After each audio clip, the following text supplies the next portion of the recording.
Elite Facts presents 8 fascinating facts about Mongol warriors. 8.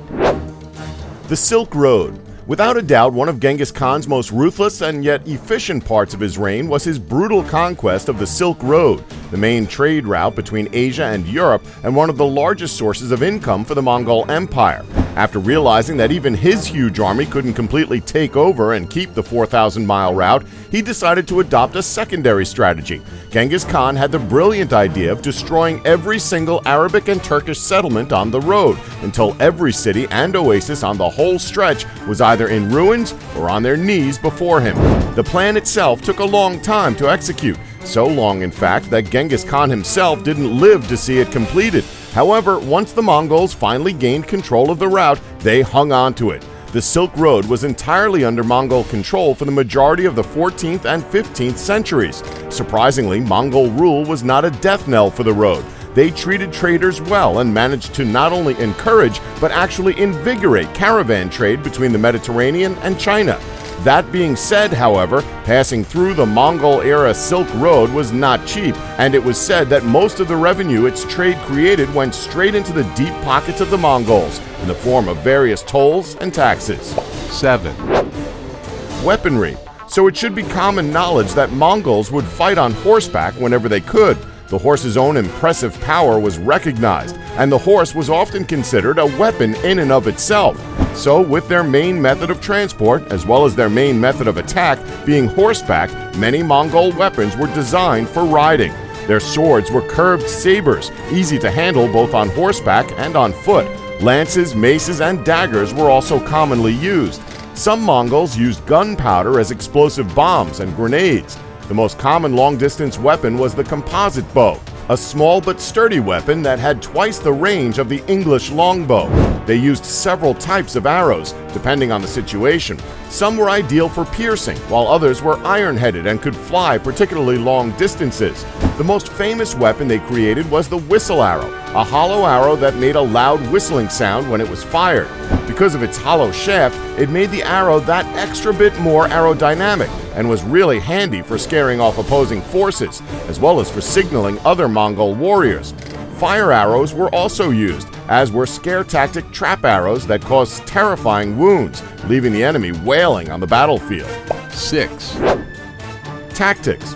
The one thing many people remember the Mongols for is their effective and terrifying battle tactics.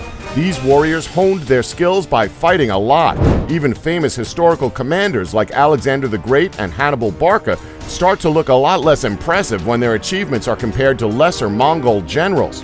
These warriors relied heavily on shock tactics. As previously stated, they used weaponry that not only could harm an enemy greatly, but could also be used as a scare tactic like the whistling and fire arrows. Other tactics included fake withdrawals, surprise attacks, psychological warfare, and even hostage-taking and human shields were all classic Mongol moves.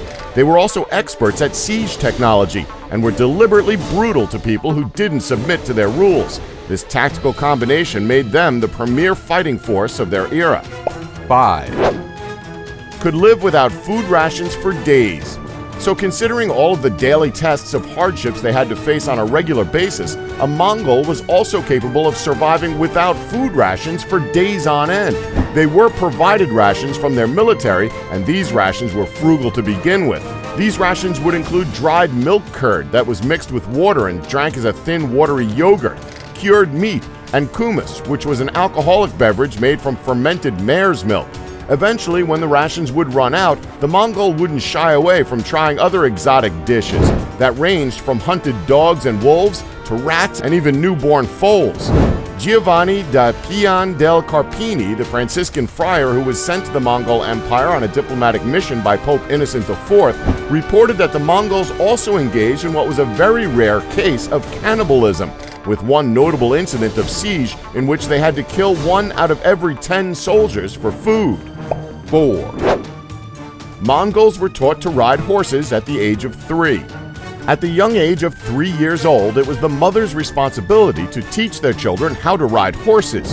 One of the preliminary exercises involved the child being tied to the horse's back. These kids were tied down as a way of preventing injury, which certainly gives us an indication of how fast the horse was trained to run. After a year or two, the Mongol child was finally presented with his bow and arrow, and his lifelong pursuit as a hunter and a warrior effectively started from that moment. Upon receiving their own bow and arrow, they were expected to join in military campaigns from a very early age. They were also expected to sleep in their saddles when the need arose, thus alluding to stoical hardship of the nomadic equestrian society. 3. Pax Mongolica. As rare as it sounds, when countries go to war and fight hard enough, on a very rare occasion, the result is peace. We know, it sounds crazy, but there was a period of time where this act of peace actually came true. The Pax Mongolica was a period of peace and prosperity that followed the Mongol conquests in the 13th and 14th centuries. At that point, Mongols were at the height of their power. It was said that their empire stretched over approximately 15 million square kilometers and contained over 100 million people. That is insane, because this vast land was under a common government with an efficient communication system and booming international trade. The empire thrived and everyone was happy. Who honestly would have thought the Mongols, who were well known for being feared and destructive, would create one of the most peaceful periods in history? 2. Mongols were among the last people to successfully defeat the Russians during winter. The Mongols not only dared to invade Russia during the winter season of 1237 to 1238 AD, but were also successful in turning the bitter conditions to their advantage. To that end, the frozen rivers and lakes allowed crucial junctures of unbroken communication paths for the mobile bodies of troops, while the hardy Mongol pony also had the remarkable capacity to forage in snow. To this date, no other military force has been able to take on Russia in drastic winter conditions. 1. Subutize. Subutize was one of the biggest reasons why Genghis Khan was able to form the Mongol Empire. He was known by many for being one of Genghis Khan's 4 dogs of war and was given the role of chief strategist within the Mongol Empire. Subitize is considered one of the most brilliant military tacticians in history and easily the most skilled general in any army already full of insanely skilled and fearless leaders. Subitize was a pioneer when it came to the usage of siege weaponry and military intelligence, and he always found out what tactics opposing armies were using before devising his own tactics, which would allow him to come up with the most effective counterattacks. He constantly taught himself new things by consulting with engineers and wise men alike, until he became a whirlwind of military knowledge that was thought to be completely unstoppable. When Genghis Khan died during the conquest of China and his son Ogedai replaced him, Subitize continued to serve him, showing his loyalty toward the Mongol Empire. Together, Ogedai and Subitize turned their attention toward Europe. They were able to defeat a few armies and were just gearing up to invade Central Europe when Ogedai died in 1241. In a massive stroke of luck for Europe, his successor, Gaya Khan, removed Subitize from the European front for political reasons and sent him to China. Subitize, 70 years old at the time, obliged, battling in China for a year before returning back home to die of old age.